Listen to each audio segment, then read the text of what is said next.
several mental health diagnoses, including anorexia, bipolar, PTSD. The list kind of goes on. But anyway, even though there's a lot of myself in it, when the anorexia takes over the person's brain, that person becomes like every other anorexic, so they lose their identity. So this is actually speaking for almost everybody who becomes acute. You are no longer yourself. You are taken over by what the treatment community typically calls ED, which is the personification of the eating disorder. So it's kind of like you're possessed by a demon. That is how it has been described by a lot of people. A lot of the moms are expecting their kids' heads to spin around like in The Exorcist. It's kind of that bad. And also it's dedicated to Lorian, who passed away a year ago. She was like my spiritual mom for the last 20 years. And some of the book does take place at Isis Oasis, and Lorian appears as a character. So you write what you know, so I did infuse a lot of my own life circumstances into the book. And some of the characters are based on actual people I know, but because it's fiction, it can't be exact. So if there's a character based on you, don't tell me that you didn't think or say that, because it's just based on you. So with no further ado,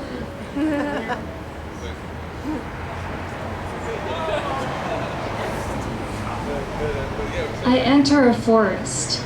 It's stark enough to see limbs hugging cold birch trunks.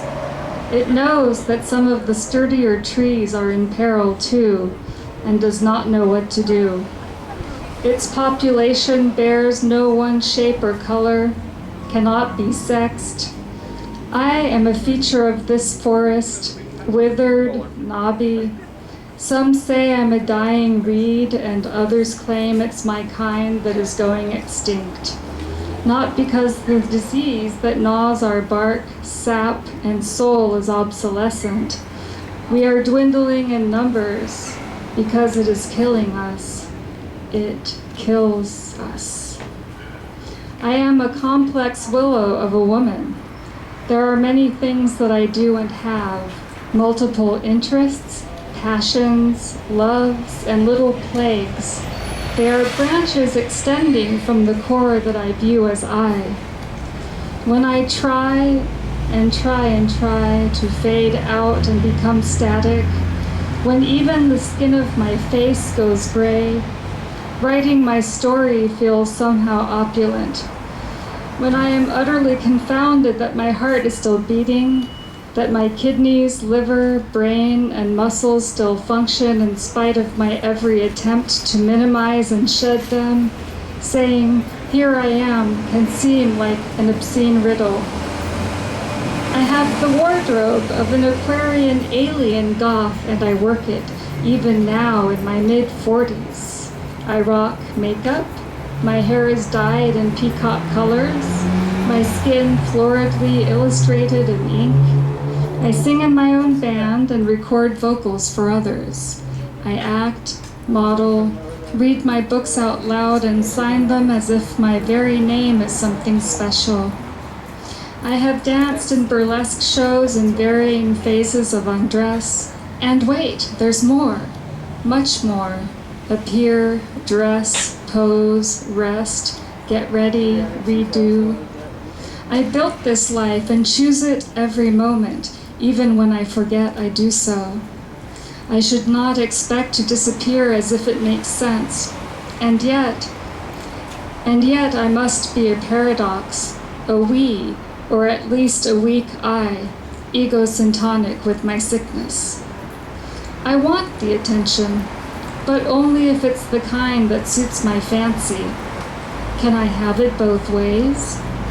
I can get hostile when gawked at and want to be left alone. After all, adorning myself to my liking does not make me an ornament or public property to be weighed in on, torn down, or molded. I crave being heard, recognized, and gotten. You can't always get what you want. As I type this, I starve. I just drank a clay mixture. It might cleanse me of toxins and parasites like it promises, or not. I just want to ditch the substance, my substance. My body remembers itself emaciated. Restriction of food hurts my joints, head, and muscles, and I don't like how my me-lessness aged my face when I was at my worst, but I seek emaciation's confounding comfort. Eating is only part of the problem.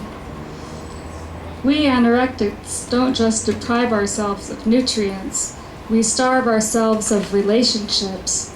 We'd just as soon be alone with our disease. I have distanced people whom I had the audacity to let in by disappearing, sometimes to different countries, or by acting out to push them away. Then, it was their idea to leave. The onus was on them, and I could blame this or that shortcoming or screw-up of theirs. When one method didn't do the trick, I'd try another. Defense and offense can both be offensive. It's not love that stinks, but the imperfect human channel through which it flows. Now that I am telling you this, I feel shitty and hope the partners of my younger days have forgiven me, but I would understand if they can't. I tried to save them from me and save myself from love. What did we deserve? I shed some abusers but failed to cultivate real partnership with good people. A good person would try to put a stop to this, and that's everything my disease doesn't want. I wait to die impatiently. I couldn't be this forthcoming if I expected to outlive this thing. The natural struggle to survive feels like a revolutionary act. Do I have it in me? I want not to be reincarnated and fear I will be anyway. I adore my cat, and there are many people I love, but I hate being soldered to this earth. I am alarmed by the frequency of the word I already appearing on these pages. This is a letter to you, which I am writing so you don't become me. I live in a place where, within the greater climate of the thin ideal, curvy is the desired state of femaleness. I don't care, and neither does my anorexia, which I've dubbed the beast. I could be living on a ring of Saturn. I certainly feel spacey enough. While I now teeter on the line that divides desirably thin and freakishly skinny, not long ago, I was simply scary. Hauntingly beautiful, but scarier than the scariest skinny models, Dr. Austerlitz, my psychiatrist, declared. I didn't believe him. The beautiful part was objectively untrue. Health is beauty. Doesn't he know? People whispered and stared. Jaws dropped. Funny picturing other people's bones for once. Random schmucks have conspired and giggled and said things they weren't raised to say. I'm skinny, so that's still an acceptable offense, because the thin have unearned advantages in our society and there is a backlash. I was terrifying. Thin girl envy had left the bare bones building that was standing in for my body. My companion, Anatoly, lamented that I sacrificed my sexual attractiveness to this disease. I did. On purpose, some would speculate. I don't know, but either way, I threw it in a pit and tried to flush it out with pills and powders. My hip bones turned me into a human poultry carcass. That's what I imagine now, a chicken or turkey exposed to the bone after a feast. I still want to feel my bones, grab and palpate them to know they're real, and hold on to them as if they might go somewhere. Though my frame is small, they still protrude, but I crave what they were, jagged, extreme, undeniable. I don't want this. It's complex. I don't want this. I want to hold on to this because I have to. I defend my disease, cover its tracks, put its needs before my own, erase it with recovery gestures over and over again. How long can this possibly last? My birthday is coming up on me. I'm light, but there's a different heaviness. I ache. My limbs can't rest atop or against each other when I sleep without hurting. My body is a burden upon itself. I feel even more listless than usual. With the beast starving me, I don't get as many colds and flus somehow, but bacterial infections have grown frequent. I often suffer episodes of depression around my birthdays, which feels just like a touch of flu the first days in. My friend Idris conjectured that my birthdays have been a sensitive time because of my adoption. No idea if that's why, but then again, I haven't given it much thought. When you live in the water, you don't wonder what wet feels like. It's hard to attribute individual issues to adoption when you've known you were adopted since early childhood. Perhaps transracial adoptees are forced to make adoptee their identity, as they are reminded each day that they are different from their parents. I'm a trans-ethnic adoptee, partly, anyway, ambiguous enough to blend. I was made aware of my status often enough to get annoyed, but could leave the house with my family without eliciting stares. My brother, who was not adopted, is 6 months my junior, but looked a couple years older throughout our childhood. He resembles our mom and takes after our departed first-generation Italian-American athlete dad. I'm not like either parent in looks or disposition, but humans are like humans are like humans. I love them both, bugs and all. I love my mom, who is alive, kicking cancer's butt, and remarried in upstate New York. I called her Moon Lady as a kid, so why not resurrect the title for the purpose of this missive? I guess that mom-moon connection can't help but reveal itself. It is one of the most ancient archetypes for female power, after all. I will always love Dad, whom I called Dude, a name he hated, I must add. As a favor to his ghost, I will stick with Dad, even though he expressly wrote me out of his will, and I'd have every right to call him worse. He died in debt, but there were things he left behind. Sentimental objects would have sufficed. I didn't need a business to run or a car to drive. I still speculate about why he cut me out. Was it the sway of his last wife when he was ill? Was I too weird, too crazy, or both? I was gearing up to send in a saliva sample for a DNA test to find out what medical predispositions showed up. Someone in my birth family had to be sick in the head. I was also curious about my ethnic background. Things are changing, but the closed adoption system is notorious for muddying facts and obscuring information, either accidentally or intentionally. Sometimes it's to protect the birth parent's privacy, and other times there are darker motives. Where are those moles when a cat girl needs them? A volunteer had already uncovered my birth parents' names, but those proved useless in locating them. The internet yielded zilch. After writing and mailing a dozen letters to the wrong people with the right names, I turned to a private investigator.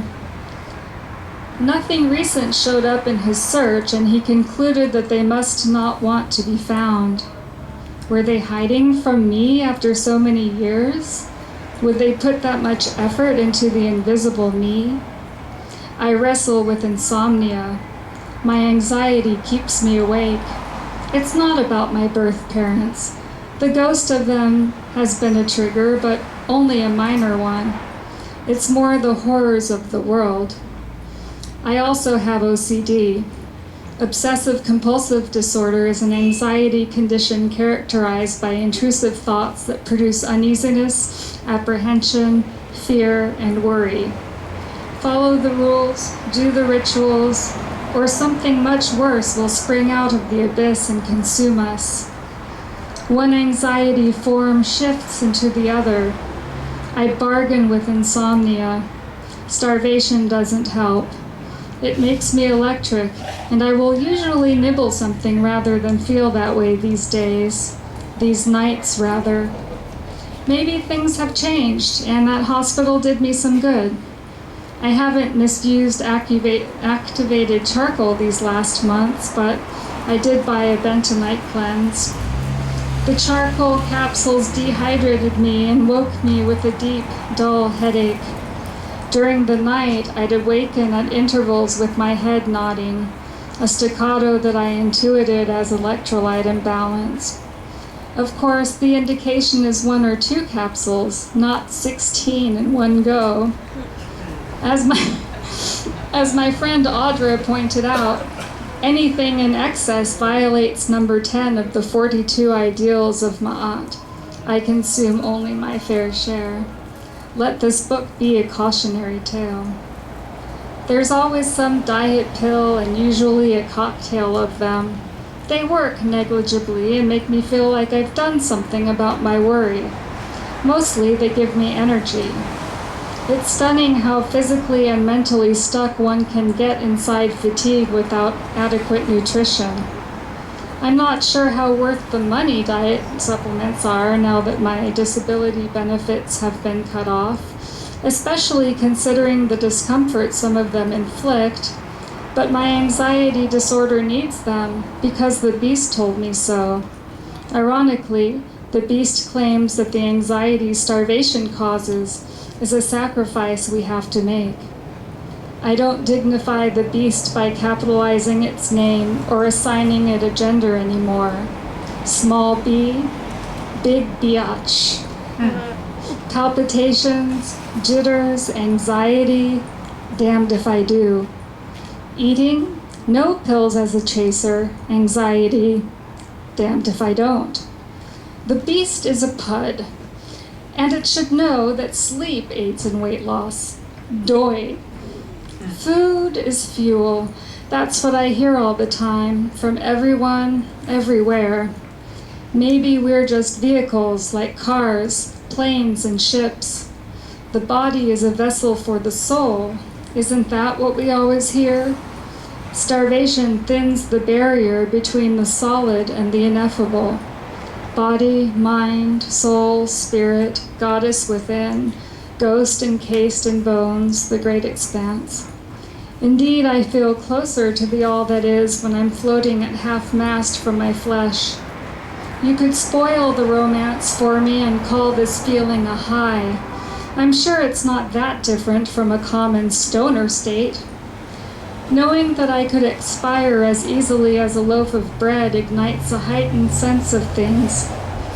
A trip to a museum turns rarefied, special, dramatic. I made a bucket list. Make sure my cat will be well cared for. Get all the tattoos I have been planning for years. Pay a closet organizer to come over and separate the keepers from the for sales from the giveaways. Hire a personal shopper, even if it's just in a department store. Travel to some new places and to the ones that hold nostalgia. Organize rituals in the temple and say farewell to friends. Mundane and sublime. I guess that sums me up. As long as the journey remains the focal point, who cares what color the roads are? The same is true of my recovery. As long as my eye is on the road, the scenery shouldn't distract me. Unfortunately, a better relapse is what I crave now. Why on earth would I want to slide back into that ditch? I don't. The beast does, and the beast is a bitch.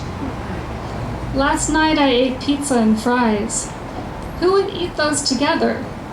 My Anatoly, whom I've nicknamed Anakotik for the Russian cat factor, would. He ordered them and I partook.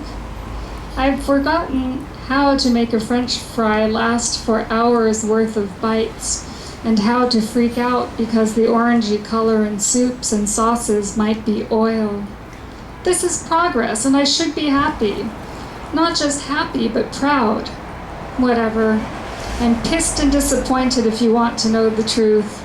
That's how an eating disorder works. I'm simply not far enough along in my recovery to assign anything positive to this new lax attitude. I look back and hear and see and feel the good parts. There were none, but when has logic ever intervened?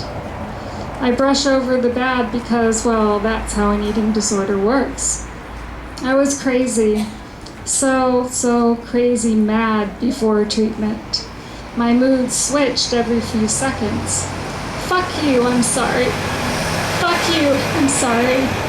And variations on the theme. With every ounce lost, it worsened. I melted and melted. My mind was a candle, my eyes a puddle, my mouth no longer a guarded fortress, but an escape route for desperate perceptions. I had sunk under waves of anger, feeling rage for having been born. Now, I am crazy enough to try to walk myself down the steps this beast built, act as if, blow life back into the beast, follow the steps, make the moves. Mindset will follow actions. I try, but the desire falls away, so maybe I am recovering, but how do all my parts align to feel it, to want it? This affliction has secondary gains: weight loss, flight, familiarity.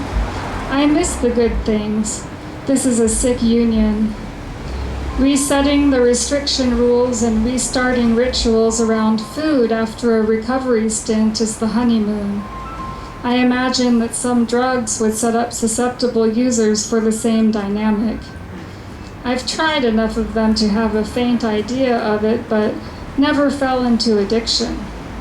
I smoked cigarettes years ago, but never became euphoric when picking the habit back up, which I did during episodes of grief and stress and periods of recklessness and hopelessness. I granted my smoking habit permission, as I now give the beast permission. Who would expect me to quit smoking when I'm in crisis, living in a house full of heroin users or speed freaks, getting evicted, becoming homeless, breaking up with my partner, going manic, getting depressed, but I did quit. Who would expect me to eat when someone I love got diagnosed with cancer, my partner cheated, my cat passed away? Of course, all my loved ones expected me to eat. They cared for me and wanted me alive. Eating disorders are not addictions, but there are some similarities. I depend on my behaviors because they relieve my anxiety, or seem to anyway. Obsessive-compulsive disorder serves that function too, however, and my OCD and anorexia appear to share the same underpinnings. So that is chapter 1, and I can go right into chapter 2 if you want. Thank you. I can go right into chapter 2 if anyone, but maybe I should take a swig of water first. More cupcakes. Or a cupcake. Now I do plan to eat the cupcakes, and I hope you all believe me, and if you don't, I'm gonna kick your ass. But not right now, this very second. So I'm gonna go have something to drink.